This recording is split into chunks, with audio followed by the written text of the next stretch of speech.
Hey guys, it's Tyson here, and I am in the car at a farmer's market, actually, with the Goblin Child. Say hi, Goblin Child. Hi. And B. Hey. We're on our way home, but I'm going to go ahead and read a question, and then I'll start driving. So this is from Rafael. How did you say that?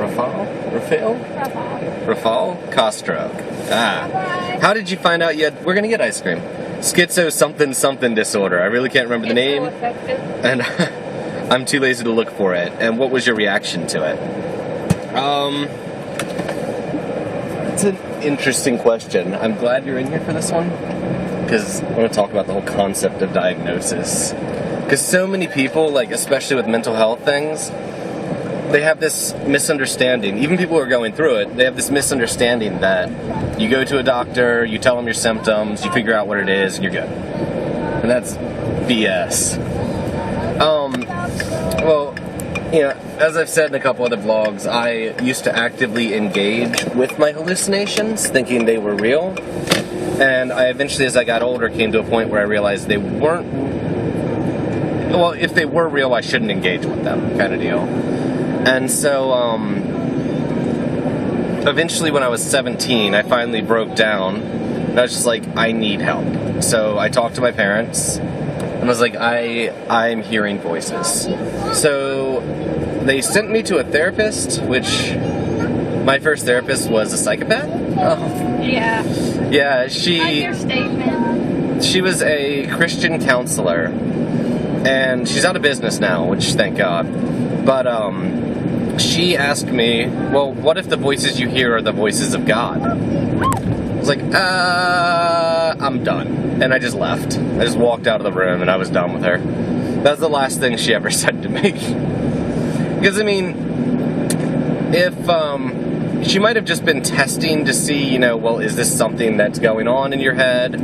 But you don't put that idea into someone who has delusions and, whatever. Okay, so I ended up going to an actual therapist, like a therapist, and my therapist referred me to a psychiatrist. And my first psychiatrist, Buffalo. My first psychiatrist diagnosed me with an unspecified, a mood disorder, NOS, not otherwise specified, and psychotic episodes, which is a bullshit thing. Like, it's not a real diagnosis, it was just you're not 18 yet, we don't want to put a label on you until we see, how everything settles down. Can I chime in? Yeah. The DSM doesn't allow the diagnosis before the age of 18. That's why they Don't they that. for bipolar, though? No. Oh, okay. Bipolar is mood disorder, NOS. Gotcha. For example, attention ADHD is actually hyperkinetic disorder in kids under the age of 4. Right. So ADHD isn't allowed till about 5, 6. So that's why they did that. Okay. So from there was like a string of various psychiatrists. That psychiatrist moved. I had another, and I went inpatient for the first time. And while inpatient, I was diagnosed with bipolar with psychotic features. And there's a slight difference between schizoaffective and bipolar psychotic features in the most prevalent symptoms.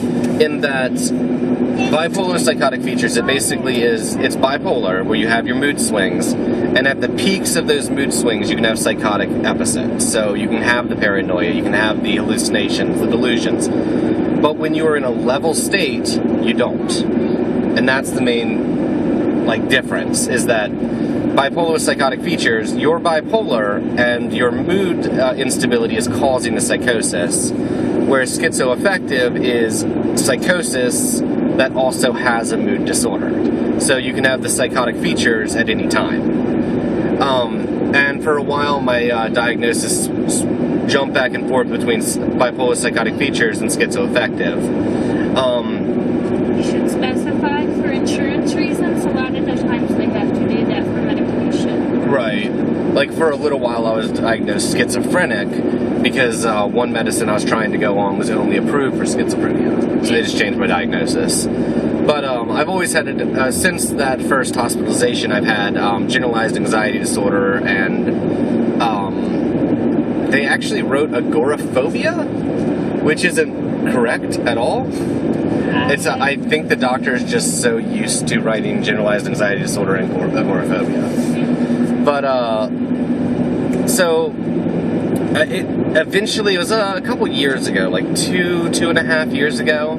Like when I met you, I believe my diagnosis was bipolar with psychotic features, and that's what I believed it was, because I believed that I never had psychosis during a level state. What I've come to find out, like after finishing puberty and my mind settling down, is I do. I have psychotic features at all, like almost at any state. It's just I didn't know what my level state was. Well, I'm fixing it for you. I didn't know what my level state was, and it took learning that to get to what I think is the correct diagnosis for me.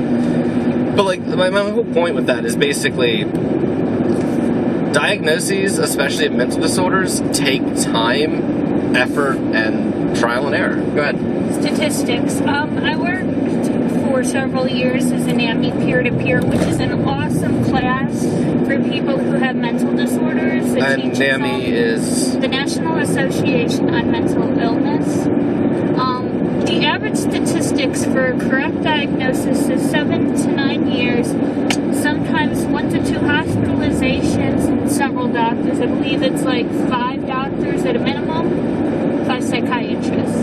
Yeah, I went through, let's see, before I got what I believe is the correct diagnosis, I went through 7 years of treatment, 3 inpatient times, and 3 hospitalizations, and I don't even know how many doctors. So basically, it takes time and a lot of deciphering. Yeah. So yeah, that pretty much answers that question. Thanks for the question. It was a good one. I enjoyed talking about that. But yeah, we went to the farmer's market, and we picked a bunch of blackberries, and yeah, I'm gonna try that strange fruit. Yeah, I don't remember what it's called. I don't think it has a name on it. I'm gonna try a new fruit tonight.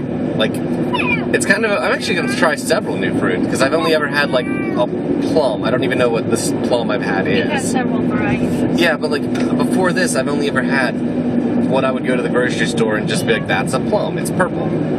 You know what I'm talking about? I've never had a yellow plum. I've never had a yellow plum.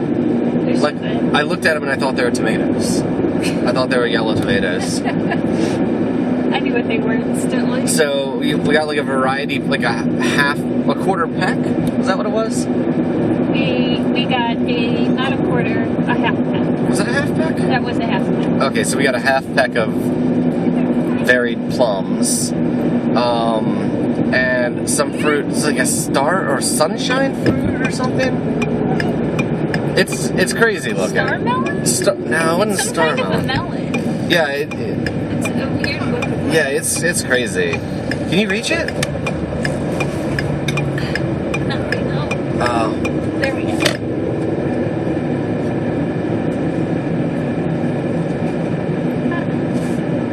Yeah, but like, I don't know what the hell it is. But she said it tasted like honeydew-ish, or that she'd never tried it. She said she was told it tasted kind of like honeydew and it was sweet.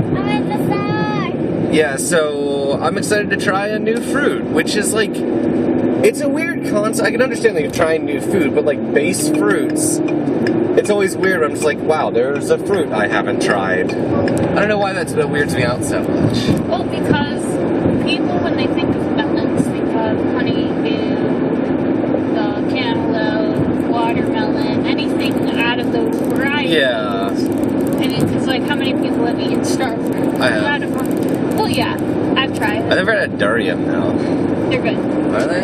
Yeah, They look spiky. they are. I'm assuming you peel them. I don't remember how I ate. I don't think you just be like, ah. No, you had to cut The it. blood adds extra flavor. But yeah, at this point I'm just rambling about fruit. Oh, the phone number. Oh man, do you remember my old phone number? No. At night. I think I know what it is, but I'm also not 100% sure that it's not my dad's cell phone number. so I don't want to give it out on this one. Put it in the comments if. Yeah, I'll put it in the description after I check it, and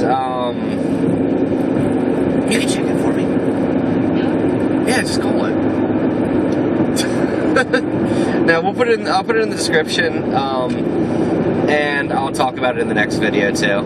I just don't want to like give you a number and it accidentally be my dad's cell phone. He's like, "Why the hell is the internet calling me? Why?" Like he'd get so angry. But I think I'm gonna end this one here. Thank you guys all for watching. Say bye, Goblin Child. Bye. And as always, have a good one.